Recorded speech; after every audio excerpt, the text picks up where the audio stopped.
Brrr. It is in the 20s in Lansing, Michigan, below freezing. In Detroit, an Arctic blast brought in fresh snow and cold temperatures.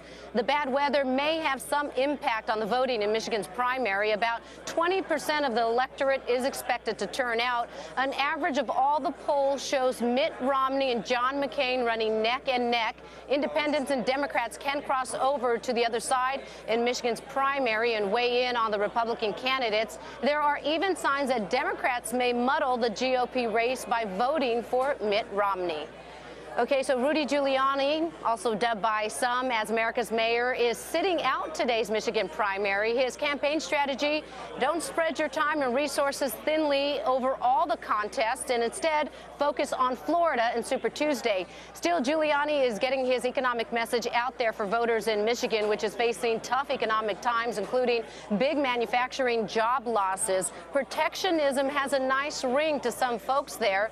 Joining us now from Washington is Giuliani advisor Bill Paxon. Welcome back to Happy Hour. It's a pleasure to be back. So does the Giuliani camp have any presence at all in Michigan?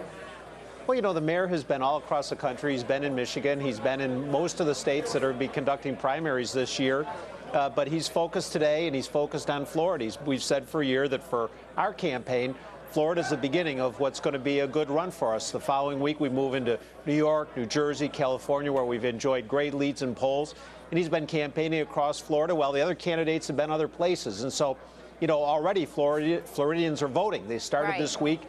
More people requested absentee ballots on the Republican side in Florida than voted in the entire primary in Iowa. So we feel very good about this. Before we move over to Florida, let's focus on Michigan, since it is today. Sure. And you're saying that Giuliani has been, at least has a presence in Michigan, has been campaigning and so forth. What has he been saying to Michigan voters about all those manufacturing job losses and all the jobs that are moving to other countries from that state? Well, as you know, we talked about it the other day on this show. The mayor has put forth the most aggressive tax cut in the history of the United States, probably the most aggressive tax cut in the history of the world. $6 trillion in tax cuts, permanentizing the Bush tax cuts, talking about reducing capital gains, corporate tax rates, eliminating the death penalty, and on and on. I remember we talked about that. This will help. How does that help Michigan, people, the jobs in Michigan? Well, this will dramatically, by this time next year, when Rudy Giuliani is mayor, and he's moving for, well, shortly after this time next year when he's president, he'll be putting forward his economic plan. This will help this country's economy grow, prosper for decades if his plan moves forward. It'll help people in Michigan. It'll help strengthen the economy of every state. And I think it'll help working families. Okay, so Congressman, also I wanted to ask you, there was a survey out that found that Asia is the world's freest economy, and that's thanks in large part to Singapore and Hong Kong. A lot of the presidential candidates have been talking about protectionism. This is a way to win over voters who are worried about their jobs in this potential recession. What is your candidate's views on protectionism? A way to save jobs here? Rudy Giuliani is someone who believes that we can create markets around the world for America's products, and we need to be aggressively marketing this country. And one of the best ways to market America is to put our own tax system in the right alignment. Cutting corporate taxes, which will help position us in the global economy, is an important way of doing that. He did it as mayor. He reduced taxes, and we saw New York City just explode in terms of economic growth. He wants to take those same policies to Washington, to force Washington to change its direction, to put more money in folks' pockets so they can help grow this economy in the world. Congressman, thanks so much for joining us again on Happy Hour, and we'll speak to you again very soon. Thank you. Well, Michigan is big for the GOP, kind of irrelevant for the Democrats, even though the state's economic woes might seem a natural draw for them. But the DNC refuses to accept any of the state's delegates due to Michigan's decision to leapfrog other primaries. All that said, Senators Hillary Clinton and Barack Obama are racing toward a sensational climax, and it may soon become just a two-way race. Well, joining us now, legendary journalist and author Carl Berstein. He is the author of A Woman in Charge, The Life of Hillary Rodham Clinton, which is now out in a new paperback edition with a new afterword. Welcome to Happy Hour. Good to be here. So the new afterword here, what did you add? What did you decide that you needed to add about Senator Clinton?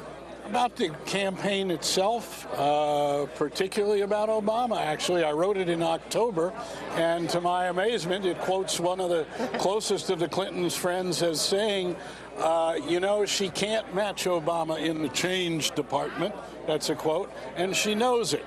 The White House is both a strength, and at the same time, she also recognizes that the Clintons' occupancy of the White House can hurt them against Obama, and it's a very tricky line.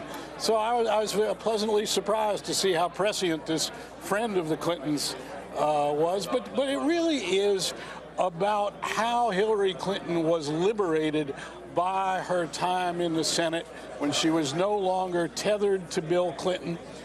She achieved a new level of self-confidence and at the same time became very much a woman in charge of her own life. Appropriate title there. But the other thing that it says is this is a campaign for restoration.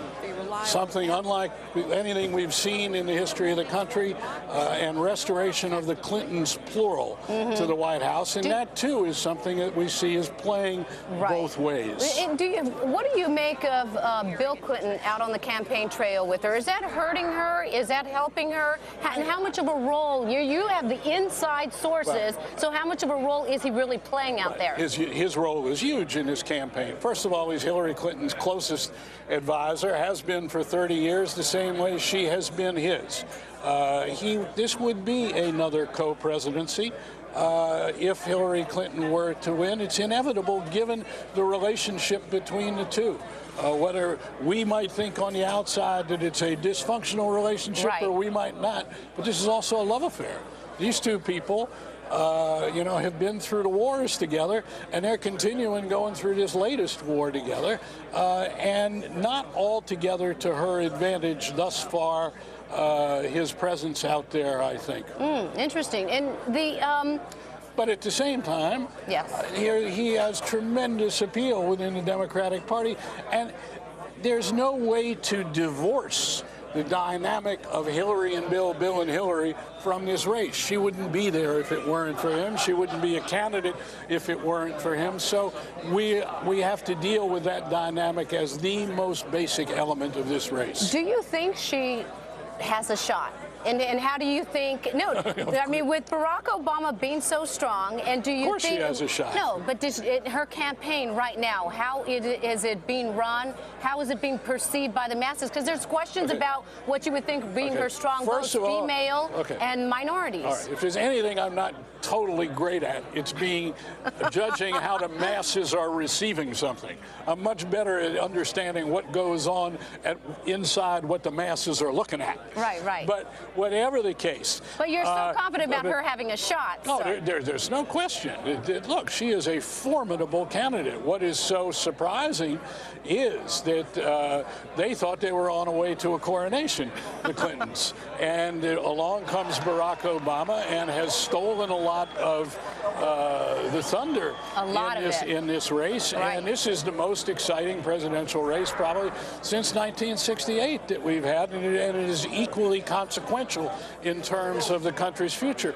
But what we have seen is, because the Clintons have been thrown so off guard by Obama, we have seen the Clinton campaign go back to the kind of tactics that we've seen in other campaigns that have disturbed not just Republicans, but also some people in the Democratic Party. Oh, Berstein, thank you so much for being on Happy Hour. I'm going to ask him in the commercial who he thinks is going to win. The answer is I don't know. Oh, come on. I don't. You're talking to somebody who thought that O.J. Simpson was going to be convicted as the jury walked in. That's how bad I am at predictions. We'll be right back, everyone.